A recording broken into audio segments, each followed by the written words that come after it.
দর্শক সবাইকে শুভেচ্ছা জানিয়ে শুরু করছি বোটানিক অ্যারোমা মিরাকলস ভার্সিট। আজ আমরা কথা বলবো গান নিয়ে, আর তাই আমার সাথে রয়েছেন এদেশের সঙ্গীত জগতের দুই জনপ্রিয় নাম, আমার অনেক অনেক প্রিয় শ্রদ্ধার দুইজন মানুষ, কবির বকুল, আরও আছেন আসিফ আকবর। তো শুরুতেই মানে হ্যাট্রিক প্লেয়ারের শুভেচ্ছাটা জানাই রাখি, কারণ একটা টুর্নামেন্টেও সাধারণত হ্যাট্রিকটা খুব রেয়ার হয়।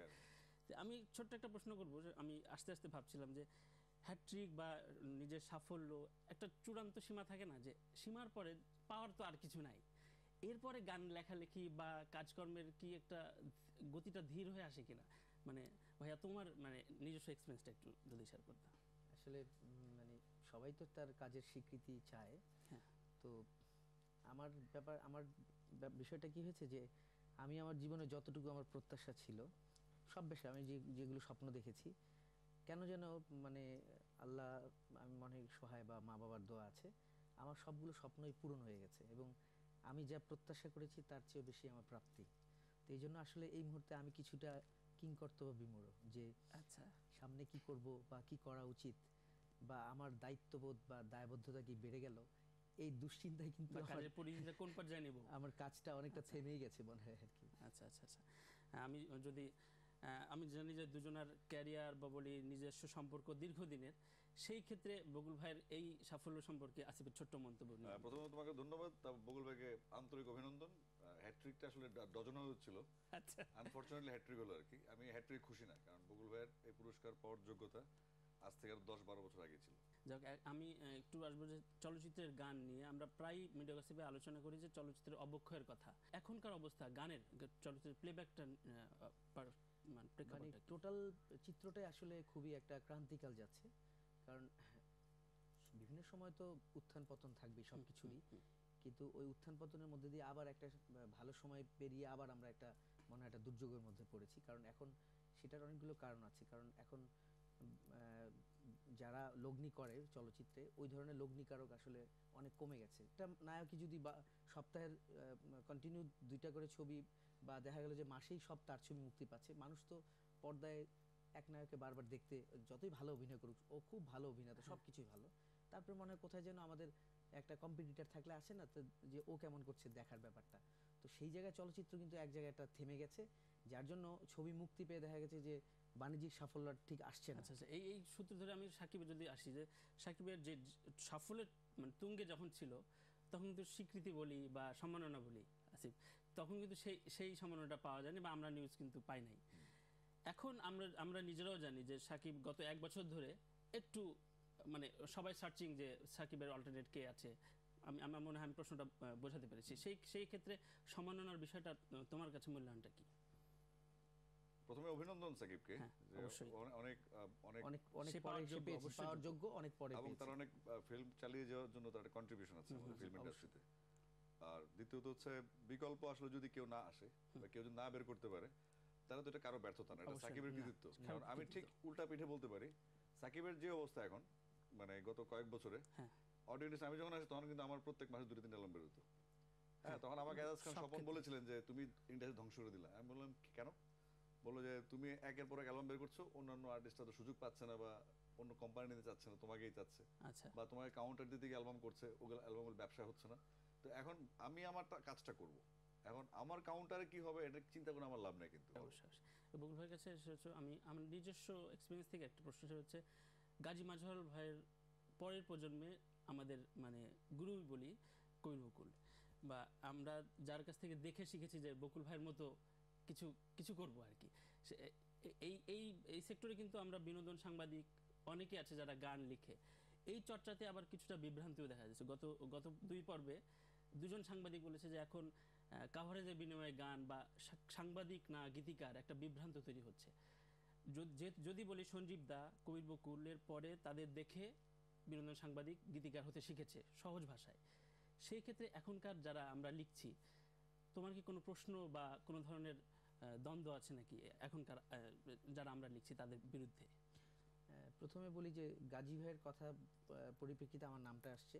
আমি মনে করি গাজী মাজহারুল একজন ইনস্টিটিউশন, আমি সেই ইনস্টিটিউশনের আমি একজন ছাত্র। আগে আমার ব্যাপারটা পরিষ্কার করে নিই। তো আমি 24 বছর ধরে গান লিখছি।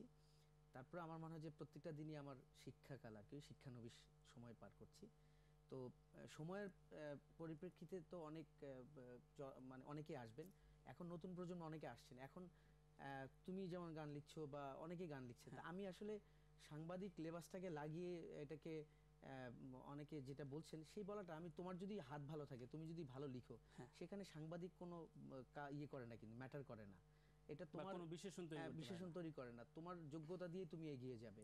আমার মনে হয় যে যে গান তো অনেকেই লিখছেন, তাহলে তো হাজার হাজার গীতিকার আছে, যে ভালো লিখবেন, ভালো কাজ করবেন, তার কাজটা এমনি চলে আসবে, তার ওই সাংবাদিক সাইনবোর্ডটা লাগে না। এটা আসলে এক ধরনের হীনমন্যতা। আমরা যদি ওইভাবে যদি কেউ কাউকে এরকম দোষারোপ করে বা এরকম বলতে চাই যে এটা দিয়ে ওটা সুবিধা নিচ্ছে, এটা বলাটা ঠিক একটু না। আসিফের বক্তব্যটা শুনবো এই বিষয়ে। যদি যেই দুটো নাম আসছে, সঞ্জীব দা এবং বকুল ভাই, তারা আমার মনে হয় চাকরি করার আগে থেকে আমাদের আইডল সাহিত্য চর্চা ছিলেন, এবং তাদের চাকরির আগে তাদের এই পারফরমেন্স শুরু হয়েছে। আর আমাদের এখানে যেটা দেখা যাচ্ছে, ইয়াং গীতিকাররা পত্রিকায় কাজ করছে, কেউ কেউ ইনফ্লুয়েন্স করছে গান গাওয়ার জন্য বা গান লেখার জন্য বা তার গান করার জন্য। আবার ইদানিং আমাদের কিছু শিল্পী আবার সাংবাদিক হয়ে গেছে, মানে নিজের নিউজটা আজকে আমার বাচ্চা হলো, বা কালকে আমার অ্যালবাম রিলিজ হবে, পরশু আমার অ্যালবাম প্রকাশ হবে, তরশু আমার অমুক জায়গায় কনসার্ট আছে, ইমেল জার্নালিজম, পরের দিন আমেরিকা যাচ্ছে। তো এখন সাংবাদিকদের কাজটা কমে গেছে, যে কারণে সাংবাদিকরা গীতিকার হয়ে যাচ্ছে এখন, এবং ভালো করছে। আমি জাহিদ আকবর, তোমার কথা বলতে পারি, তারপর জীবনের কথা বলতে পারি, দে আর ডুইং ভেরি ওয়েল। এমন না যে পারফরমেন্স নাই। সমস্যা হচ্ছে কথা তো শুনতে হবে। বাংলাদেশের মানুষের একটা অফুরন্ত সময় আছে, মানে কাজ করলে সেটার একটা ভালো মন্দ শুনতে হবে। আর যদি আমরা ইনফ্লুয়েন্স দেখি যে হ্যাঁ জোরপূর্বক কাজ করছে, এরকম আমার কাছে আসলে এরকম রেকর্ড নাই যে আমি ব্লেম দিব সাংবাদিক যারা গীতিকার আছে, ওই ব্লেমটা আমি দিতে পারি না।